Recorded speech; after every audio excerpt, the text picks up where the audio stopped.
La peinture et la carrosserie sont de bonne qualité et ne suscitent aucune plainte même après 10 à 12 ans de fonctionnement. Le seul endroit qui nécessite une attention particulière est le soubassement de la voiture. Avec le temps, le revêtement protecteur se décolle et la rouille apparaît. De plus, le numéro 20 de la voiture, situé sur le châssis, est également sujet à la corrosion. Avant d'acheter, assurez-vous que le numéro est clairement lisible, sinon des problèmes peuvent survenir lors de l'immatriculation de la voiture. Le plus souvent, des problèmes de moteur surviennent sur les véhicules en pré-restylage. Par exemple, les propriétaires de voitures équipées d'un moteur diesel 2,7 sont souvent confrontés à une panne de vilebrequin. La cause principale est le manque de pétrole ou une pompe à huile mourante. Le fait est que la pompe commence à tomber en panne assez tôt et que ces particules pénètrent dans le moteur. La réparation d'un vilebrequin est un processus assez coûteux, c'est pourquoi de nombreux propriétaires achètent un moteur sous contrat et essaient de vendre la voiture rapidement. Par conséquent, lors du choix d'une voiture avec un tel moteur, il est préférable de rechercher un exemplaire dans lequel cet inconvénient a déjà été éliminé. Dans un moteur 3.0, la vanne EGR ou le refroidisseur est souvent gênant. La meilleure option parmi les groupes motopropulseurs diesel est un moteur 3.6. Ce moteur est assez fiable et, avec un entretien opportun, peut parcourir jusqu'à 500 000 km sans aucune plainte. La particularité de ce moteur est qu'il possède 2 turbines. Les problèmes avec eux sont extrêmement rares, mais si quelque chose arrive, les coûts seront considérables, les 2 turbines devront être remplacées. Parmi les défauts courants, on peut noter l'usure du collecteur d'échappement, à la suite de laquelle des gaz d'échappement s'échappent. Le dysfonctionnement se manifeste par un sifflement lors de l'accélération.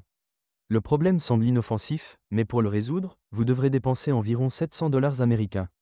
Tous les moteurs sont exigeants sur la qualité du carburant et, si la voiture a été ravitaillée dans des stations-service non testées, il peut y avoir des problèmes avec le système de carburant, les injecteurs. Ne peut pas être restauré. En utilisant des carburants et des lubrifiants de haute qualité, les injecteurs et la turbine dureront jusqu'à 200 000 km. Il est préférable de remplacer les bougies de préchauffage dans des services spécialisés, car un technicien inexpérimenté cassera presque certainement quelques pièces. Pour résoudre la plupart des problèmes de moteur, vous devrez retirer la carrosserie, et cette procédure prend environ 6 heures. Les moteurs à essence sont très fiables, mais en raison de la consommation élevée de carburant et des taxes élevées sur les véhicules, ils ne sont pas très populaires parmi les passionnés de voitures. Parmi les défauts du moteur 4.2 figurent des problèmes avec le système d'admission, aspire l'air. Pour éliminer le problème, il est nécessaire de remplacer la pompe de refroidissement du compresseur supplémentaire. Le groupe motopropulseur 4.4 peut rencontrer des dysfonctionnements en raison d'embrayage de distribution de soupapes VVT défectueux. Les propriétaires de voitures équipées de moteurs plus puissants sont confrontés au même problème. En outre, les inconvénients courants des groupes motopropulseurs à essence incluent l'usure prématurée de l'entraînement de distribution, avec un kilométrage de 100 000 km. Lors d'un appel au service, dans la plupart des cas, seul le tendeur de chaîne et le tendeur sont changés, mais de nombreux experts recommandent de remplacer la chaîne avec le tendeur, afin qu'après 50 000 km, vous n'ayez plus à contacter le service. Équipé de 2 boîtes de vitesse à 6 vitesses, une manuelle et une automatique de production ZF. Après le restylage, une transmission automatique à 8 rapports fait son apparition. Les véhicules pré-restylés à transmission automatique, les premières années de production, nécessitent une attention particulière, car ils ne sont pas viables. Il y a même eu une campagne de service à ce sujet. Sinon, la transmission est fiable et, avec un fonctionnement soigneux, ne pose aucun problème particulier jusqu'à 200 000-250 000 km. Vous serez averti de la panne imminente de la transmission automatique, passage de vitesses intempestifs, à-coups, chocs et glissements lors des accélérations. Contrairement aux autres modèles Land Rover, l'huile de transmission automatique doit être changée tous les 50 000 km et le filtre doit également être changé. Important, le filtre est intégré à la cuve et peut être remplacé dans son ensemble, assemblé avec la cuve. La mécanique n'est pas moins fiable et ne nécessite le remplacement de l'embrayage que tous les 120 à 150 000 km et de l'huile tous les 60 000 km.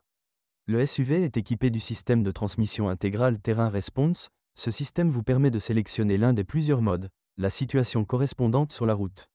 Selon les techniciens de service, ce système est fiable et ne nécessite aucun entretien.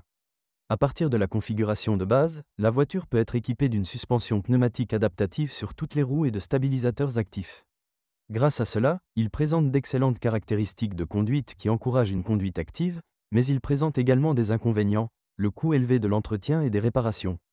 Le point le plus faible du châssis du Range Rover Sport réside dans les bagues hydrauliques des bras de commande inférieurs avant.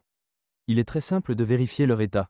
Vous devez rouler au ralenti et freiner brusquement si vous entendez un cognement, alors il est temps de changer les bagues.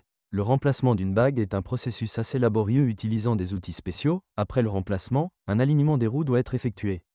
En raison du poids important de la voiture, avec un style de conduite actif, les rotules tombent rapidement en panne. Les stabilisateurs actifs peuvent durer entre 100 et 120 000 km. Vous devrez payer plus de 1000 dollars américains pour les remplacer. Seulement deux, afin d'économiser de l'argent, vous pouvez essayer de les restaurer, 300-500 dollars américains. Si le stabilisateur n'est pas remplacé à temps, cela peut réduire considérablement la durée de vie du compresseur. De plus, les tiges de réglage de l'alignement des roues nécessitent une attention particulière. Avec le temps, les charnières se cassent. Les jambes de force, dans la plupart des cas, durent au moins 150 000 km, 400 à 500 dollars américains. Les ressorts pneumatiques 150 à 200 000 km, 250 à 350 dollars américains. À mentionner, c'est toujours un problème. Range Rover, bien qu'un sport. En une phrase, nous pouvons dire que pour un propriétaire adéquat, l'intérieur d'une voiture des dernières années de production, 2010 à 2012, aura l'air neuf.